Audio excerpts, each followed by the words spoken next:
we were basically held up at ransom for our pay to perform the rest of our set. And we were scared out of our minds.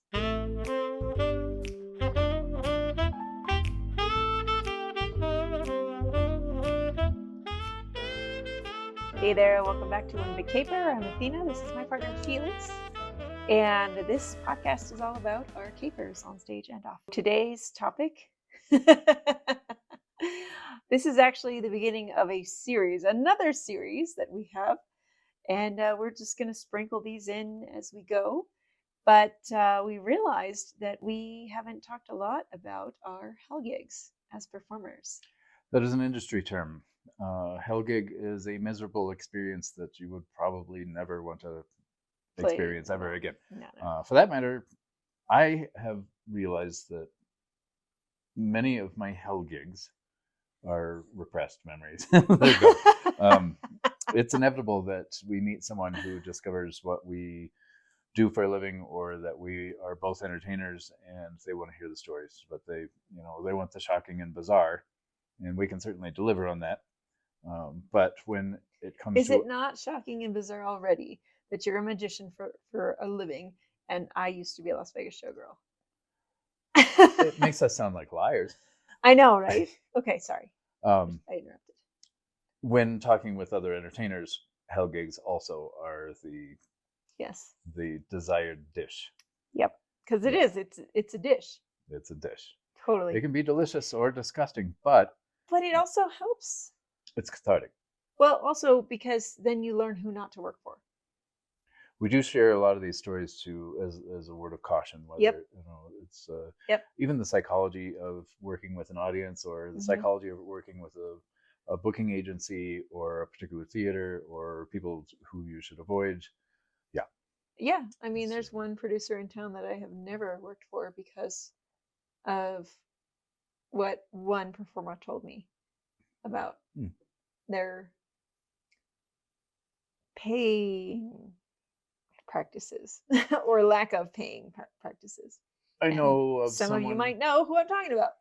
Who I'm talking about. You just reminded me. I know of someone who is in this same facet of the entertainment industry as I am, and I will not work with that person because I have it on good authority that they did a no-call, no-show at a show, an audience ticketed show. They just decided not to show up out of some kind of tantrum, and that is inexcusable to me. And I trust the source, and it's for that reason I won't work with this person. Yep. Yeah, that's fascinating. Yeah. So you have a story. Yeah. A juicy little. Yeah, this is all a juicy bit, dish. Basically. Yeah. Yeah. All right. Okay, I'm not going to name names because it was probably the most humiliating day of her life as a producer. But this happened to me. I was booked for a show by one of the performers that I'd met at the Clock Tower, I believe. A smart girl. She's got her stuff together. She's not a burlesque performer, but she does perform, what is it called? Adjacent to burlesque. She's a variety show performer. And she somehow got a gig to hire performers to perform for I believe it was some sort of fundraiser or something. And so she knew my rate, which at the time I think was like $75 a show, but because it was a special show, I think I was going to get paid $150, I think, for 2 acts. So it was during the day, kind of like a brunch-esque type of deal, and was supposed to be a pretty good turnout and a good fun time. Get your name out there kind of thing. So I was like, sure, I'll do it. I'll bring whatever I brought. I don't remember what I performed, honestly. I, like he said, blocked it out. But never in my life have I ever experienced something so scary as what happened. So we got there and the bottom half of the bar was open, but they closed the top half, which left us space for our own like dressing areas, which it wasn't like closed off. It was like a loft. So you had to like lean up against the wall to change because Otherwise, people would be able to see you.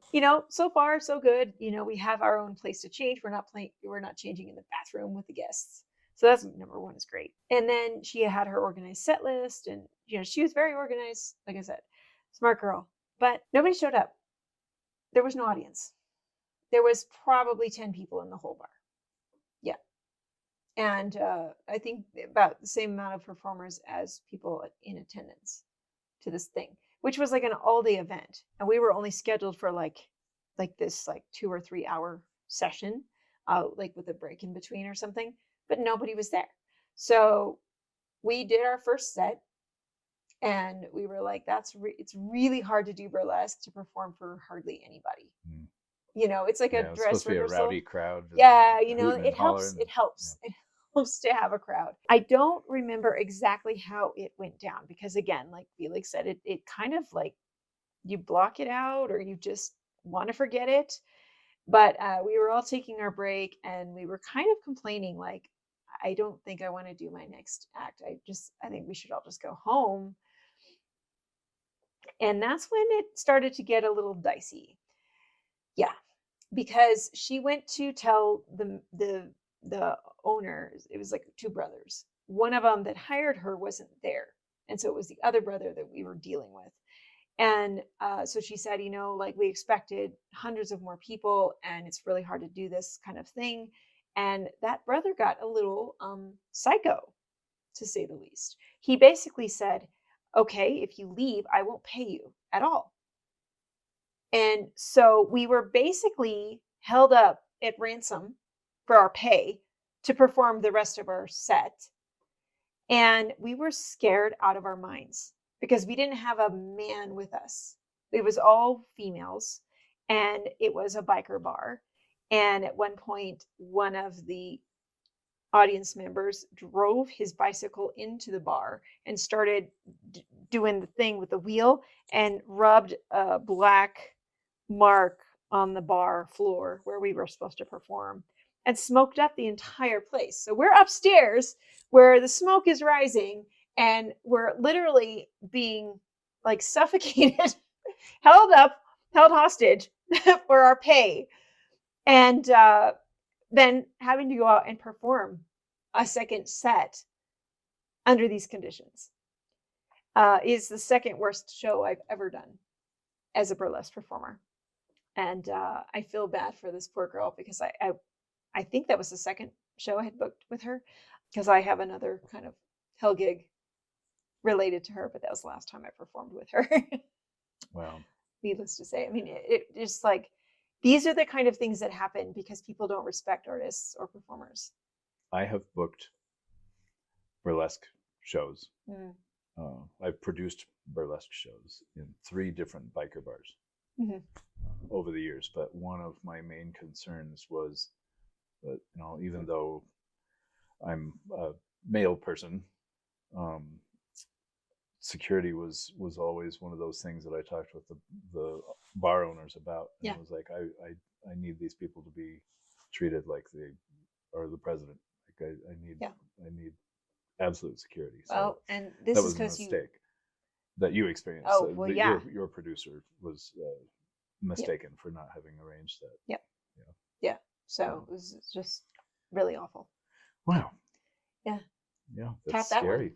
That I can't. I don't want to top it.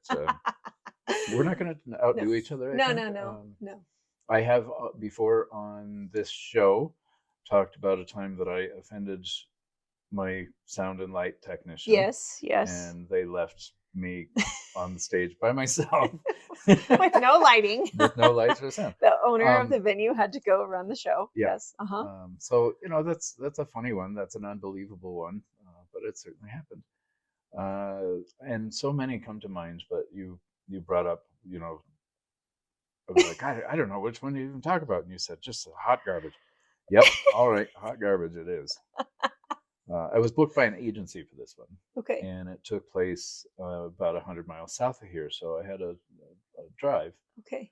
And I drove to a private home up on a big mountainside. Okay. And I was told through the agency that I was to use the servants' entrance. Okay. Alrighty. And I had to walk through catering that was staged in the garage. Oh. All of their catering kitchen was in the garage, so they were sending their workers into the Oh, home with so that was food the through servants' the entrance. servants' entrance. Yeah, Okay, got you. yeah. Okay. So the home was not that big that it would have a servants' entrance. It was a regular home with a garage, and a door from the garage into the house was the servants' entrance.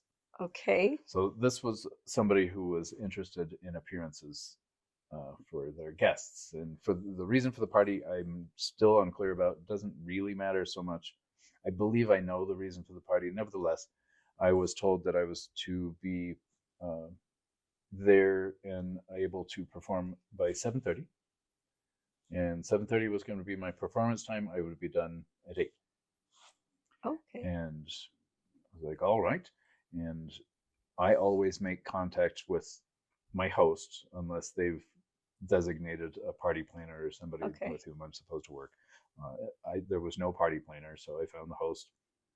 Nice enough person. She said, I'll let you know. I will come get you when you're up, and we're gonna fill this room with people. And I could see that they'd set up chairs for like an audience, Okay. maybe 50 people. I will come get you. So I'm just stuck there in the garage with catering people and making friends, but I didn't know what was going on. It was about 8:30 that I called the agency and said, we're an hour past, and I haven't done anything yet, so we're gonna have to go into overtime on this contract. And they said to keep us posted. And it was at 9 o'clock that my host came to get me to go perform. Oh my God. So I'm an hour and a half past. Oh. And generally, there is a contract in these situations where if I'm there overtime, this is how much money it's going to be added to your bill. And I'm not sure the agency has the same policy. I assume so. But we never got there. I did my event, and then the host took over and introduced her daughter, who was to sing a concert, like present her little concert. So I believe it was a party for an album release, or some kind of, I'm introducing my daughter, the singer, to all these people. Personal observation, forgive me for this, but she needs more practice. So I left very late, and it was too late at that point to even reach my agency. I just went home. I was exhausted, and it was dumb and unsatisfying. My audience was pretty thrilled with what I did, but I left before the event was over, so I didn't interact with anybody. I just left. I was done. So I got a call the next day that the agency sends out an automatic rate card, digital rate card, right? So how would you rate your performer on, for this on this scale, right? Professionalism, I got a 1 out of 5.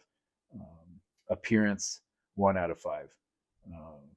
And then she called the agency and said that she didn't want to pay. And it was, I don't know why she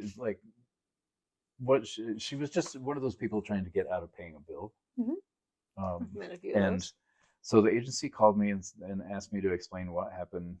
And I laid it out just like I told you. And they said, that's kind of what we figured.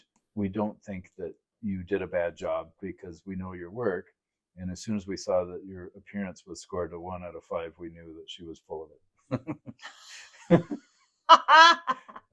So that's one of the benefits of having a reputation of looking nice. Yeah. Yeah. Yeah. Yeah. Wow. Why would you go through all the trouble to hire someone and then complain so you don't have to pay them? Is it unkind for me to I don't know, say somebody's like Honey Boo Boo's mom, but with money? So like a very southern, loud person who's interested in how people perceive her, and everything is showbiz. So it's kind of like the Hollywood Old West town where everything's held up by 2x4s in the back, right? Everything has the, wow. Yep. This is why, as a performer, you should have a contract in place for sure, Contract. and a deposit in place. Yes. But that's one of the things in this country, I think that's kind of, I don't know when it happened. I want to say the 80s, when they started allowing returns of items, of goods that you buy. Like the big box stores started allowing returns. People think that they could not pay for something, even though they've already consumed it. Like, you can't undo a performance. Right. Like, you can't go to the box office and get your money back. You just can't. I drove for a long time to get there. I waited a long time to be able to go on. I did the job I was contracted for, and I drove a long way home. Unbelievable. Yeah. So that one's mild by comparison to some of our other stories. Yeah. So what made that hellish was that she told the agency that I was not worth paying. This is what I'm talking about. People do not respect essentially getting artists. fired by an agency that was booking me. But people don't respect artists. And that's, it's funny because I hope, it's kind of mean for me to say, but I hope if her daughter is going into the performing arts, she learns and trains her mom. Like, Mom, you got to respect these people because they're people just like you and have bills to pay just like you. Mm-hmm. And they did their job. But that's a whole other topic. Like, you're a top dollar entertainer. I'm a top dollar entertainer. Like, I talked about it in an episode where we talked about what to charge. Mm-hmm. There are some entertainers that aren't quite there yet, and they need more time. And they should be on the hourly rate. The hourly rate? No, they should just. There's no substitute for what we call flight time, mm-hmm. which is experience on stage or in front of an audience. There's no substitute. You can read all the books in the world, and there's no way to learn it, or no better way to learn it than to actually do it. Right. Yeah, and that's why there are people, especially in the burlesque world, that will perform for free or pay to perform because they need that flight time. So, yes. Yeah. But which is why I don't do burlesque anymore. I don't need the flight time. I don't need it. I don't even need the time on stage anymore. I've got this. Yep. So, well, that was fun. Not reliving hell gigs. Oh, if you want to find out my worst hell gig story, we have for our email subscribers created a video of our worst hell gig stories. So right. Number 1, that was our first of this series, and it is only for email subscribers. So if you want to hear those 2 stories, go head over to onebigcaper.com/ anywhere on that website where go it to says onebigcaper.com. Subscribe. Yeah. And find that button and let us know your email. Interact with us any old time at hello@onebigcaper.com. Thanks for listening. Thank you.